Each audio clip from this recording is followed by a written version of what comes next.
He's retiring, so to celebrate, I'm taking our parents to France starting today. I'm borrowing your platinum card for the trip. We're going to enjoy ourselves using your credit card. What a trip. What are you talking about? Exactly what I said. No, I don't understand what you mean by exactly what I said. Please explain. We need to hurry. I understand. We'll leave soon. Sorry, I have to go now. I'll hear the details when I get back. Just one thing though, the credit card won't work. Huh? My jobless husband Parker took my credit card to take our parents on a trip. I've put up with a lot from Parker, but this seems like the perfect chance. I'm going to make sure Parker learns a lesson, and when he returns from the trip, he'll have some big regrets. I'm Lee, a 32-year-old employee at a major company. After graduating from a top university, I landed a great job and have been doing well. Even though I'm only 32, I make enough money to support Parker, who doesn't work, and a child, if we had one. But that's just a possibility. We've been married for 2 years and don't have kids yet, though we're thinking about it. Despite having a good job and income, I'm not happy with my newly life. The part about having a child is just an idea, but Parker not working is real. I'm not hungry for dinner because I had snacks. That's fine, but what about your job search? I didn't go for an interview today. I just stayed home looking at job websites. Parker quit his job a year ago and has been looking for work since then. Actually, he's been doing part-time jobs but doesn't keep them for long. He starts a job, quits shortly after, relaxes for a while, then looks for another part-time job. You're looking at part-time jobs again, aren't you? I'm looking at both full-time and part-time. Why don't you stop looking for part-time jobs and focus on finding a full-time position? I know, but there is a right time for everything. I wish Parker would find a steady job, but there's a reason he can't be pushed too hard. He quit his last job because of a conflict over work policies with his boss. That boss was notoriously difficult. Parker stood up to him as the office representative with his colleagues' support, but when the conflict escalated, his colleagues sided with the boss, not Parker. As a result, Parker lost his boss's approval, felt betrayed by his colleagues, and found it hard to stay, so he left the company. Parker, dinner's ready. Can you bring it here? After quitting his job, Parker became withdrawn, staying in his room. After about 2 weeks, he began to come out and help with household chores. I'll do the dishes. Really? Thanks. Then it's all yours. Yeah, I've got plenty of time. Parker joked, but his smile didn't seem genuine. Yet, another 2 weeks later, he started looking for a new job. I have an interview today. Is it your top choice? Yeah, I'm going to nail this one and make a fresh start. I'm rooting for you. Do your best. A month after quitting his job, Parker started looking for work more seriously. But even after another month, he couldn't find a job. Why do they keep rejecting me? It's all because of my last company. Don't lose heart. You'll find something good. Of course I'm frustrated. I didn't do anything wrong. Parker may not be completely blameless, but what happened at his previous job wasn't entirely his fault either. However, quitting due to interpersonal issues doesn't impress potential employers. It feels like nothing I do is right anymore. That's not true. You have an interview tomorrow. Let's update your resume. It's pointless. I'm not going to that interview. Repeated rejections took a toll on Parker, and eventually he became defiant. One day, I returned home to find torn-up resumes scattered on the living room floor, knowing his interview hadn't gone well. Carefully choosing my words, I said, "Can you throw that trash in the bin? I'm done." Done with what? Job hunting. We can manage on Layla's income, right? I don't need to work. It was true, we could get by on my salary alone. Some people choose not to work and excel as full-time homemakers. But that wasn't Parker's situation. He seemed to be avoiding reality. Understanding his reluctance after his rough experience at his last job and the fruitless job search, I decided to be patient with him for a while. Parker, you still haven't found a job. What's your plan? I've worked hard in the past. This is just a long break. I'm not just sitting around, I'm preparing for the future. That's good to hear. Living near my in-laws, Parker's mom, Layla, and dad, Nicholas started visiting us more after he quit his job. They were probably worried about him. When they heard Parker was preparing for his next job, they seemed relieved, but that was far from the truth. The beer's running out today. Can you grab some on your way home? It's running out again? You drink too much? Try to cut back a bit. Fine, I won't ask again. I'll get it myself. Parker wasn't studying or job hunting. He spent his days watching TV and drinking beer. He probably didn't want others to know he was unemployed. I decided not to tell my in-laws the truth to spare Parker's feelings, even though he hadn't looked for a job in over 3 months. Finally, I decided to bring it up. Parker, maybe it's time to start job hunting again. You seem more settled now. What? It's only been 6 months since my last job. You want me to work again after what happened? I just think the break has been quite long. Stop nagging. You can't understand my feelings when your job is going well. I have my own struggles, you know. Everyone faces work problems and relationship issues. We can work through this together. I understand. I'll start looking for a job, okay? Parker walked out during our conversation. My words seemed to have hurt him, but his agreement to job hunt felt like progress. I planned to apologize when he felt better. I got a job because you pushed me. That's great. Where? At a nearby supermarket. So you'll need to learn and work hard, right? It's just part-time. No need to work too hard. Part-time or not, any job is important. Do you have a problem with that? I wanted to say more to Parker, but I decided to see how even a small step like this could help him recover. I chose to wait and observe. I'm home. Parker, you're back. How's the job at the pub? I quit the supermarket part-time. Why? It hasn't been that long.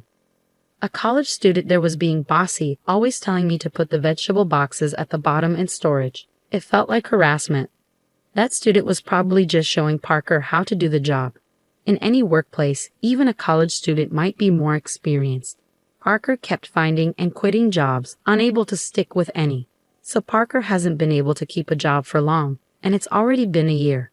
Parker, what job are you doing now? I'm working part-time at a pub. I've never worked in food and beverage before, but it's interesting, and I think I finally found my calling. Really? That's great, but isn't the income from a part-time job in a restaurant kind of low? That's fine. I'm currently apprenticing, aiming to go independent. So, you plan to own your own place someday?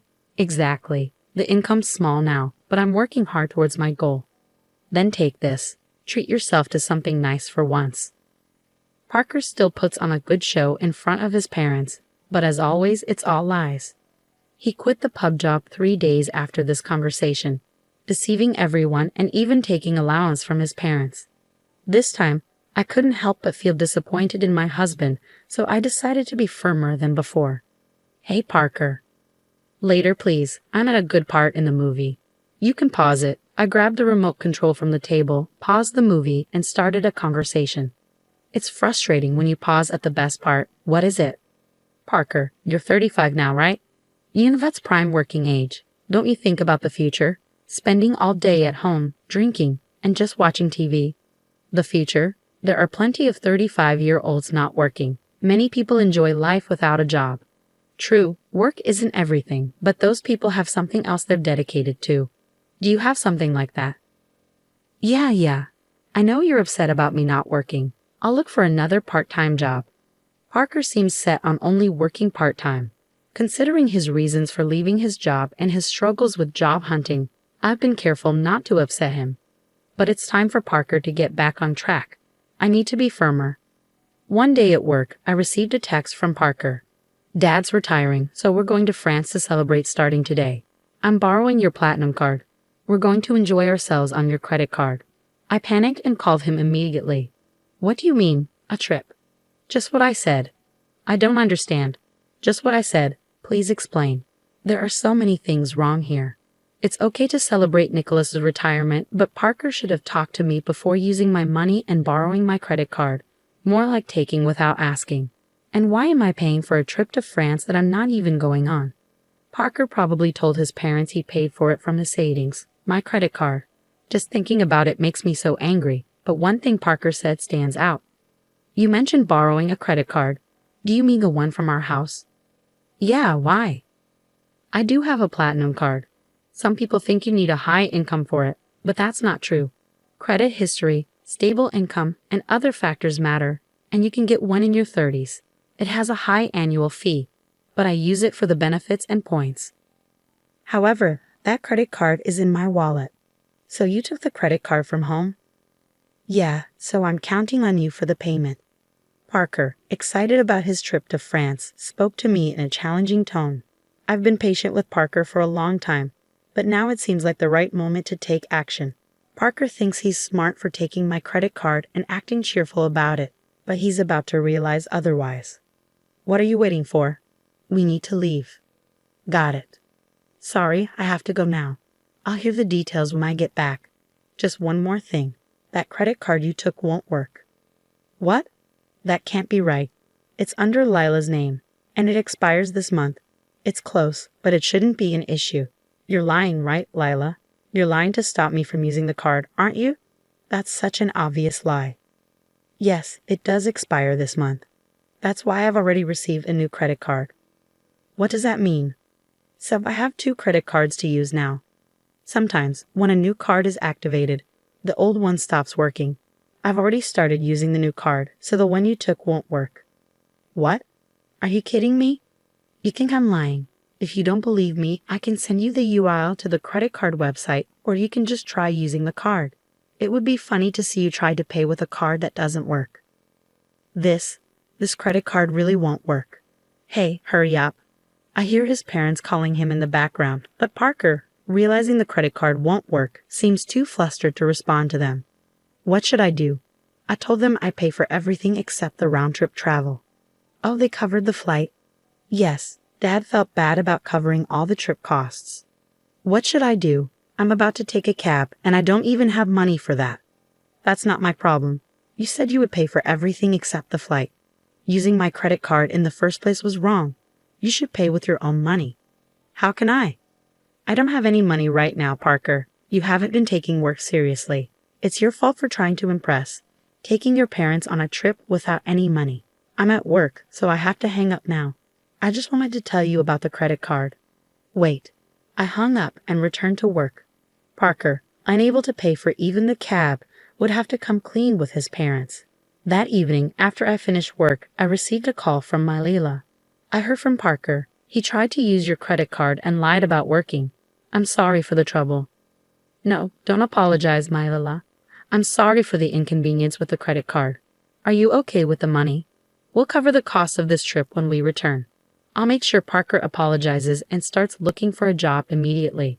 I'm sorry, my Leila, but I'm considering divorcing Parker. Divorce? Because of this? It's part of it, but Parker has been taking money from me for a while. What? I stopped giving Parker money to limit his drinking. He got a part-time job and started buying his own alcohol. But his part-time salary wouldn't cover daily drinking. Parker was taking money from my wallet to buy alcohol. He repeatedly took amounts ranging from $4 to $40.